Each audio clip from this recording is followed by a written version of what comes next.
Así es, Katy, porque conmigo está Orlando González, él es consultor político internacional y que ustedes pues ven recurrentemente aquí en el noticiero de Next, y aquí está en persona. Orlando, bienvenido como siempre a Panamá y bienvenido a Next Noticias. Muchas gracias, como siempre un gusto estar con ustedes. Dicen que ningún periodo es igual, pero tienen características similares. En América Latina, por ejemplo, entraron los populismos al mismo tiempo, entraron pues las dictaduras militares en el mismo tiempo, entramos casi a la democracia todos los países al mismo tiempo, pasamos por ese socialismo del siglo XXI a la misma vez, y ahora parece que la gente se hastió de la política y ha buscado o está buscando soluciones pues desde un cómico como el de Guatemala. Así es. Hasta pues un empresario como Donald Trump en los Estados Unidos. Así es, la gente se ha venido hartando de la política y eso es una tendencia que ya tiene muchos años, demasiados años para mi gusto, pero lamentablemente los políticos no han entendido que las cosas han cambiado. Antes tú te enterabas de las noticias días, semanas o meses después. Hoy la política es el reality show de todos los días, en vivo, en directo. Antes la comunicación política era el político le hablaba al pueblo que estaba allá abajo mientras él estaba en la tarima. Hoy la comunicación es horizontal, cualquiera puede agarrar el Twitter y escribirle de manera directa, sin pasar por la secretaria, por los asistentes, escribirle al presidente, claro, y decirle lo que piensa y lo que sienta, lo que siente. Acabamos de ver una muestra ahorita de los tweets de la gente opinando, o sea, la gente está mucho más informada. Y al estar mucho más informados, los políticos tienen que entender esa realidad y tienen que hacer su trabajo. Y lo otro que ha estado pasando es que la comunicación ha cambiado. Antes eran los grandes discursos elocuentes, con palabras difíciles o complicadas, poco usadas para mostrar que el político era un gran ilustrado. Sí. Hoy la comunicación es la transmisión de sentimientos y los políticos no terminan de entender eso. Tú tienes que comunicar y despertar sentimientos en tu electorado para que ellos se conecten contigo. Pero ¿no crees que, por ejemplo, lo que está haciendo redes sociales es confundir, y los políticos, sus statements son de 140 caracteres y desgraciadamente eso no pasó de ser un eslogan a convertirse en un discurso? Sí, a ver. Sin profundidad, sin sentido de nada más que mirando a la grada. Esa es la otra parte. Estamos en la época de la hiperinformación. En mi opinión, eso ha producido una gravísima enfermedad. Yo la llamo una pandemia, que es la sordera selectiva. Yo tengo el control remoto y yo cambio. Sí. Pero también tengo un control remoto en el cerebro, entonces yo escucho lo que quiero escuchar y filtro, y hay una serie de filtros enormes en la mente de la gente y escucha lo que quiere escuchar. Por eso, si el político no le habla a la gente en sus términos, si el político no profundiza en la mente y en los sentimientos de la gente, difícilmente se conecte. Entonces, hay una relación entre lo que el político quiere decir y lo que la gente realmente está dispuesta a escuchar. Eso se investiga, eso claro, se estudia, y logras construir en función de las propuestas del político, logras construir un discurso que conecte con la población. Pero tienes a un montón de impostores que son realmente piezas de barro moldeadas a través del marketing político. Y, por ejemplo, Guadalupe, que entiende mucho eso de la semiótica, decía, si uno ve a Enrique Peña Nieto, hace las mismas pausas, la misma forma de mover la mano que el presidente Varela en Panamá. Y a la larga son exactamente el marketing político, lo único que está logrando es unificar a los candidatos, pues, y ya tú no los distingues porque todos van de saco azul, camisa blanca y corbata roja, a donde quiera que se muevan. Eso es un error, pero cada quien tiene su manera de trabajar. Claro.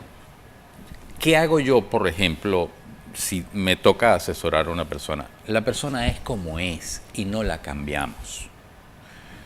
Porque cambiar la persona y hacerla que diga cosas o haga cosas que no le nacen, el inconsciente de la gente lo percibe.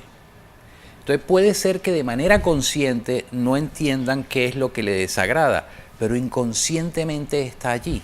Entonces no hay conexión. La persona es como es, con sus virtudes y sus defectos.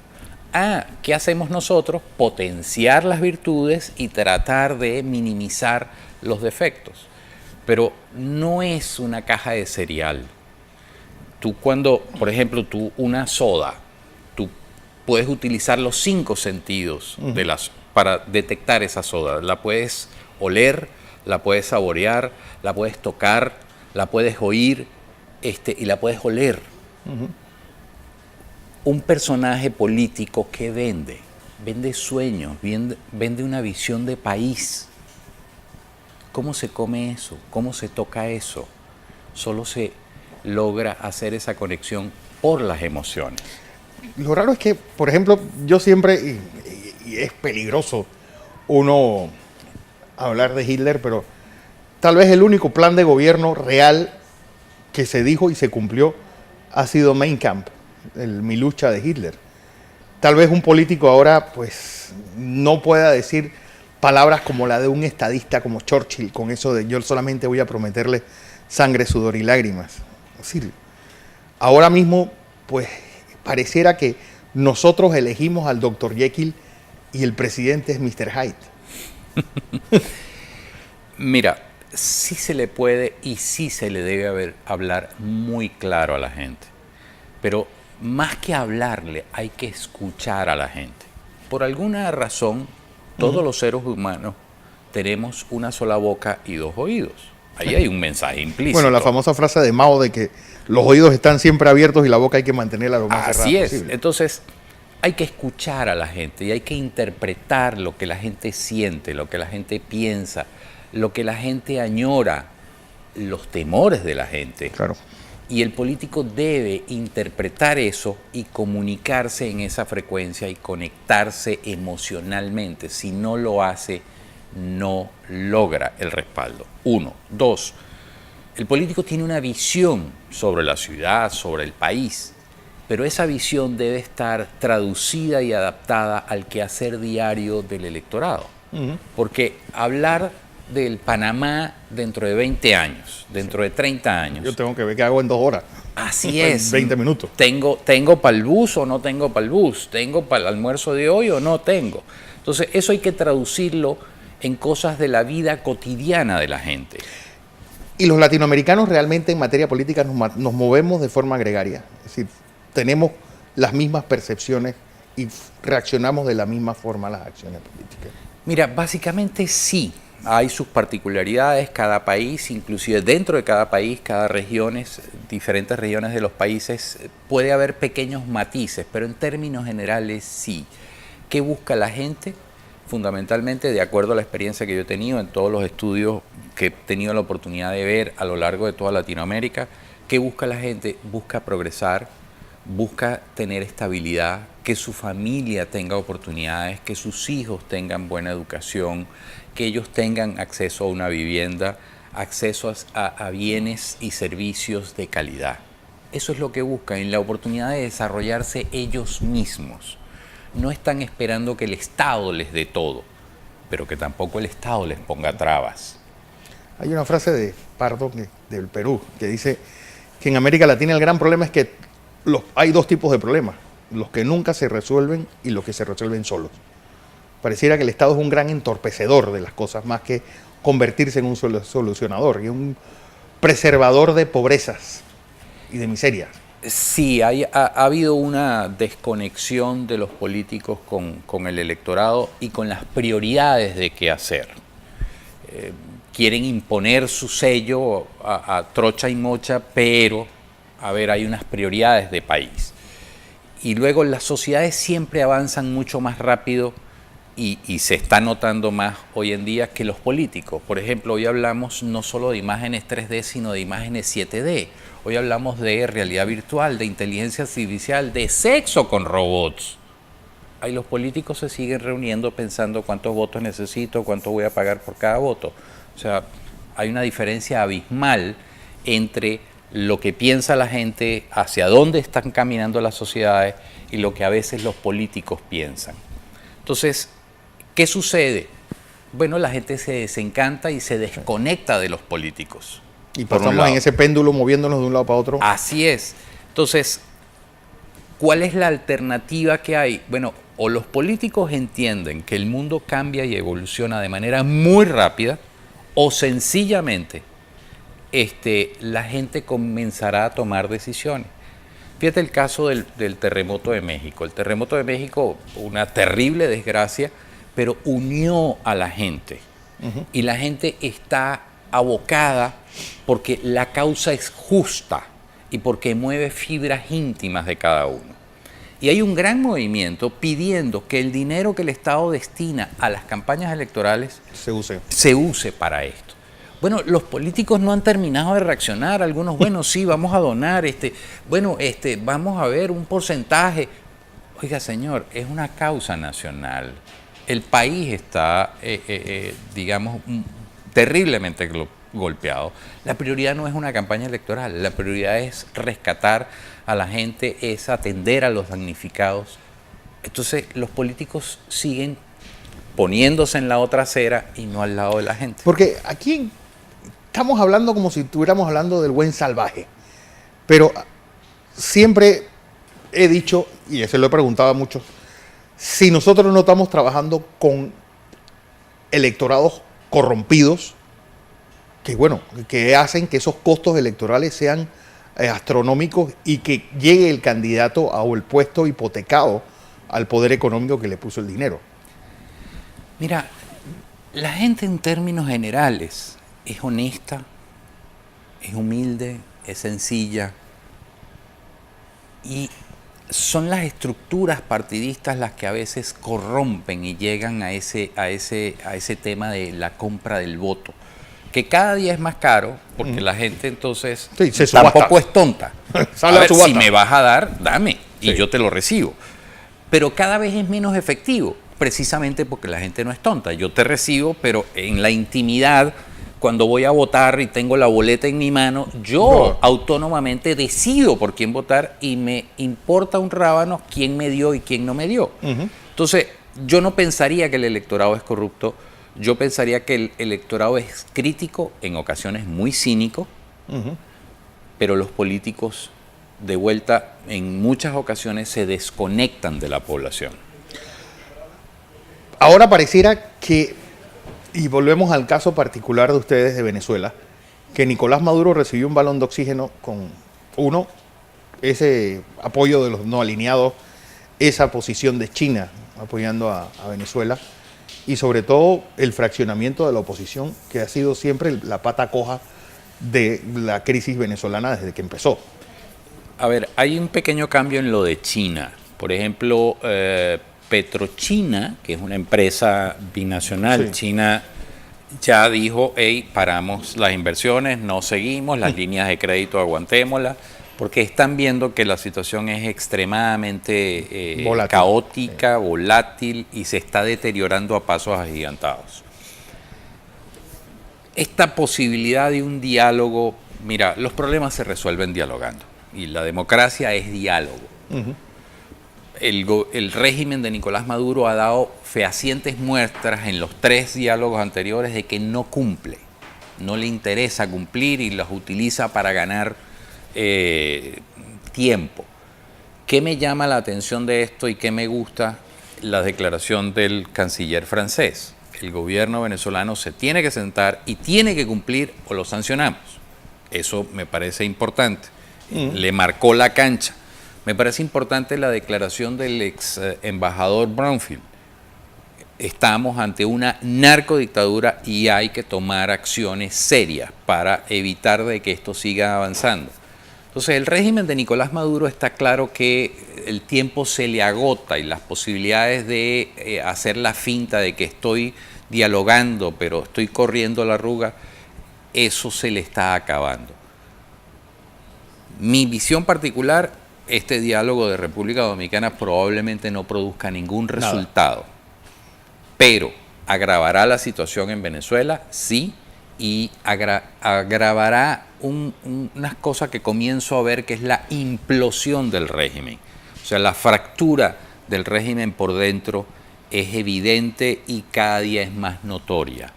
Y eso va a colaborar a que el régimen en algún momento caiga. Lo mismo pasaba en Panamá, y si no hay la participación de un externo, aquí tuviéramos a Noriega todavía.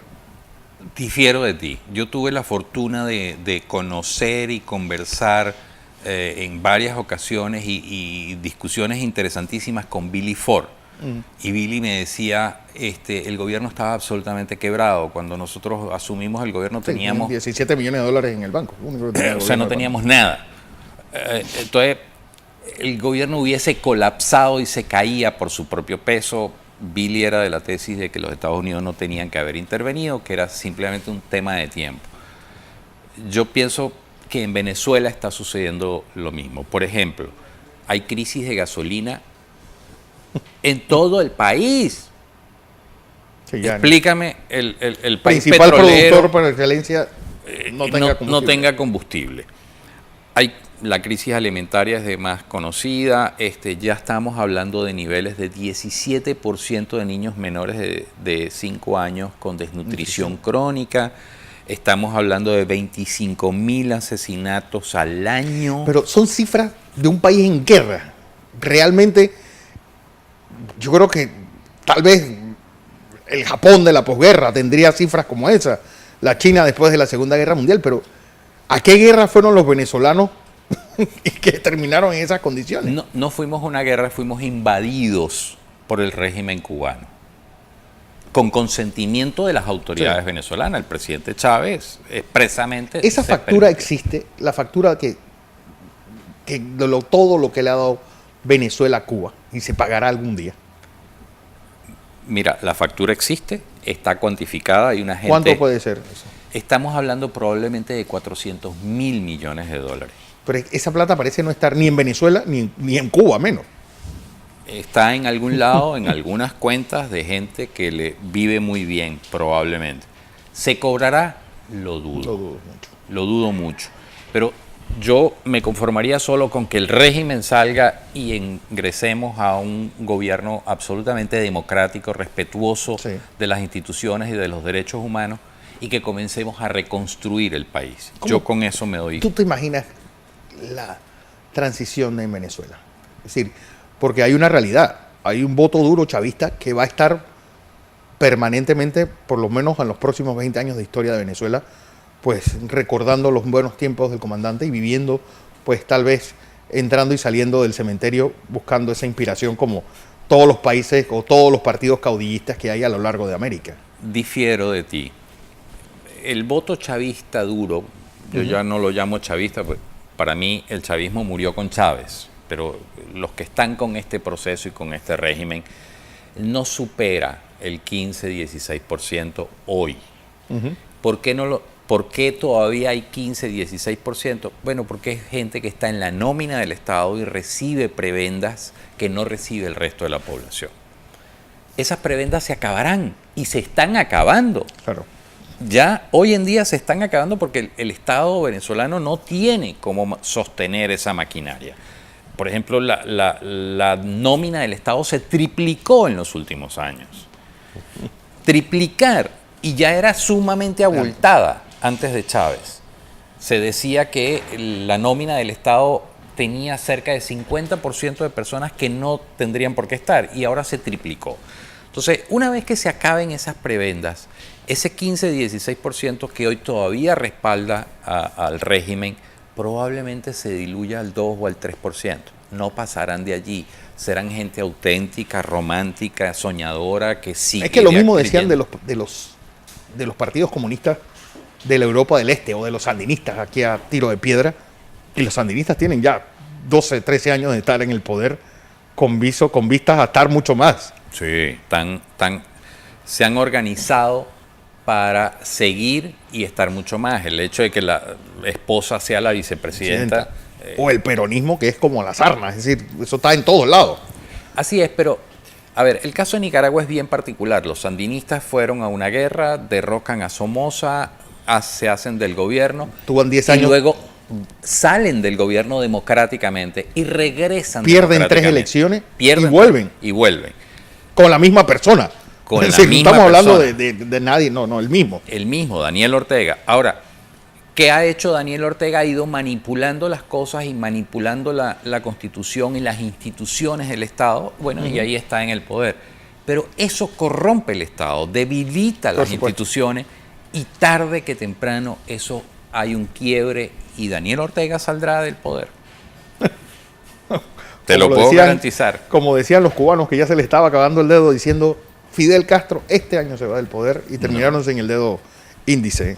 Así es, pero esa es otra realidad. Cuba es otra realidad. Es otra realidad. Como siempre, un placer estar contigo. Orlando González, él es consultor político internacional.